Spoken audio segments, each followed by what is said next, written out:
ika-4 na tatalakayin, no? Ito, I'm not sure if this is going to be good news for all of us. Definitely not for the definitely not for the DDS. I think para sa atin lang. Good news to, palakpakan. Hindi, joke lang. Ano na, ito, hindi kasi yung ICC trial chamber. Ito yung ating pang-4 na topic, no? Yung ICC trial chamber, no? I'm not sure if it's yung third presiding judge expects ex-President Duterte to attend September 7 hearing. Ayan. Pinapa-attend. Mukhang a-attend na dapat, no? ICC judge, inaasahang haharap si Rodrigo Duterte sa September 7 hearing. Makikita natin kung talaga bang natutumba na. Makikita natin yung huling kita natin, ang sabi ni Digong Duterte, "My name is Rodrigo Duterte. I live in the province of Davao." Si strong leader. Di ba? Makikita na ulit natin si super strong leader. My goodness. Excited na ba kayo mga DDS?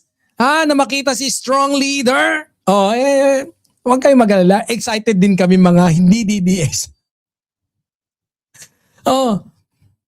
Pagkatapos ng mahabang katahimikan, haharap na nga ba si Digong? Haharap na nga ba sa mga naging biktima niya? September 7 is the date. Ang araw na maaaring makita ng publiko ang tunay na kalagayan ni Piduts.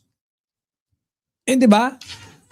For a long time, no, yung diskusyon around former President Duterte, yan sa patungkol sa ICC case, has mostly been about legal documents, statements, reports.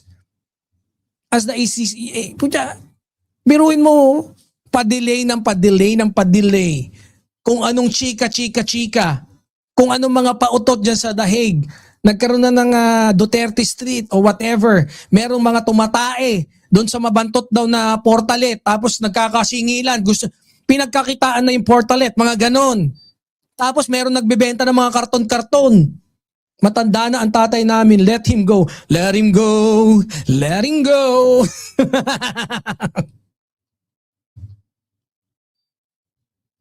Ito lang si Boss B, Let it go, let it go. Umimas ka ng rehas muna. Ito yung ICC judge, ini-expect, no, si Digong to personally appear at yung September 7 na hearing. This could be the opportunity for the public and the victims to finally see ano talaga yung kalagayan ni Digong. No? Doon in the middle of one of the biggest legal battles ng kanyang buhay. Puja, guys, alam nyo, no? Ako naniniwala ako medyo durug na si Digong. Alam nyo kung bakit? All his life, lagi siyang winner. Lagi siyang panalo. I'm pretty sure never in a million years that he expected na talagang makukulong siya. Worst pa, nakulong siya sa malayong lugar. No? And I believe he deserves it. Kasi po siya, ang daming namatay during his time nang walang hustisya. Ito mga naman dirigma, according dun sa ICC trial chamber. No? Ini-expect nila na si Duterte mag-appear. This is not just a simple schedule update. Dahil matagal nang maraming Pilipino'y naghihintay na makita. Diba? Makikita na natin si Digong, di ba? For a long time. Minsan yung update lang di ba? From legal filings lang, mga lawyers lang, opposing camps. Iba yung epekto kapag yung main figure ulit si Duterte, si Digong, di ba? Yung main figure of the case is finally seen directly by the public. This is where the opportunity becomes important. Diba? Makikita na ulit natin kung anong talagang kalagayan niya. 'Di ba? Para sa mga biktima and their families, this is not just an ordinary hearing date. Para sa kanila, this could be an opportunity to personally see the man who has long been at the center of their complaints and grievances. Nung kanilang pagdadalamhati, yung nagdulot sa kanila ng matindi at matagal ng pagdadalamhati, makikita na nila kung talaga nga bang, my name is Rodrigo Roa Duterte. Di ba? Kaya ako mga birador what's more interesting is not only whether Duterte will appear. The bigger discussion is what yung impact that this could have on how the public views the entire case. Kasi for many years we've heard yung interpretations, 'di ba? Analysts and yung competing narrative for both sides.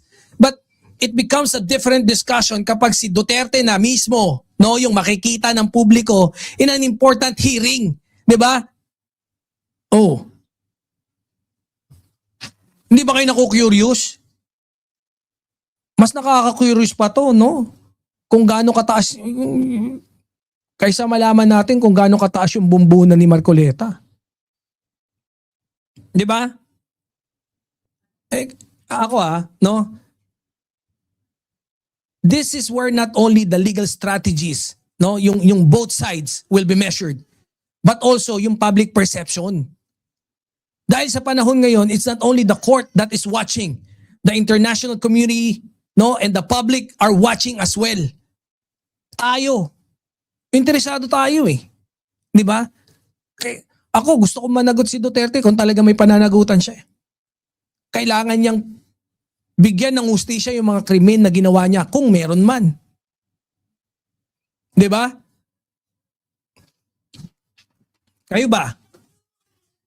Yung personal na appearance ba ni Duterte could signify affect or could significantly affect the public opinion? Ako, kutsa talaga. Sigurado ako dyan. Ang ganda niyan, kutsa. Sana makalaboso na kagad. Mga tropa pips no? Mahalaga din naman natandaan that this is not the end of the case. Isa lamang tong bahagi ng much longer legal process that yung both sides will go through. 'Di ba? Before any final decision is reached. Medyo matatagalan pa rin to. Kaya ako dalangin ko sana humaba pa buhay ni Digong, no? Para at least, kung talaga may kasalanan siya tas bago siya mahatulan, medyo himas-himas ka muna ng rehas diyan. 'Di ba? Kasi si Duterte, yung possible appearance could give the public a chance to see his actual condition. Yung demeanor, 'di ba? Ano ba, mayabang pa rin ba? Maangas pa rin? 'Di ba? And makita natin kung ano yung ano niya, sitwasyon niya matapos yung mahabang panahon ng reports, speculation, and yung mga different interpretation. Tingnan natin kung may tungkod na ba yung habang maglalakad. Medyo matanda na rin kasi. No? Medyo matanda na. Boss Romnick, shout out. Kaya, if there is one thing that we should remember, this is not just about the hearing date. The discussion is about yung transparency, accountability, tsaka syempre yung interest ng publiko. 'Di ba? For the victims, this is a day that may matter, no? Because they will finally have a chance to see yung process, no? They have waited for a long time. Para naman sa publiko, this could be one of the moments that will show how Duterte faces one of the biggest legal challenge ng buhay niya. So, eto, kabang-abang to, excited na rin ako. Tingnan natin. Wala na angas nun. Mag-iinarte, paawa na naman kaya. Yun nga di ba? Ito, tingnan natin yung ano, kasi ngayon tapos na yung ano. Si pa, impact kita dyan Wala, may mga, sana, pero English, kasi ICC yun Dapat Englishin niya, no? I'm gonna kick you, motherfucker. Dapat ganon, di ba? Boss Eseng Mariano. Punta na tayo sa ating ikalimang tatalakayin. Sabi ni Boss Eseng Mariano, parang sentensyado na rin si Digonyo sa ICC. Sa tagal ng hearing, baka hindi na niya matapos. Wag naman, tapusin niya. Alam nyo, no? Kung kamatayan niya ni Duterte, bago siya mahatulan, delikado tayo lalo. Kasi yung magiging implikasyon yan, baka maging hero pa yan si Duterte. Inilaban niya hanggang, alam, ganun na gagawin na naratibo ng mga DDS na mga eng-eng eh. Inilaban niya hanggang huling hininga niya. No? Na makamit niya at mapatunayan niya. Talagang pinatunayan niya, nilaban niya, nagpakulong siya sa ICC. Hanggang sa dulo ng kanyang buhay, inilaban niya na inosente siya, patay tayo dyan. Diba? Eh paano mo pa i-justify? O, napatunayan niyo ba na talagang pumatay siya? Eh paano yan? Pagpatay ka na po siya, yung mga kasalanan mo. Diba? Oh, sabi nga ni Sarah, masamang damo ang ama niya.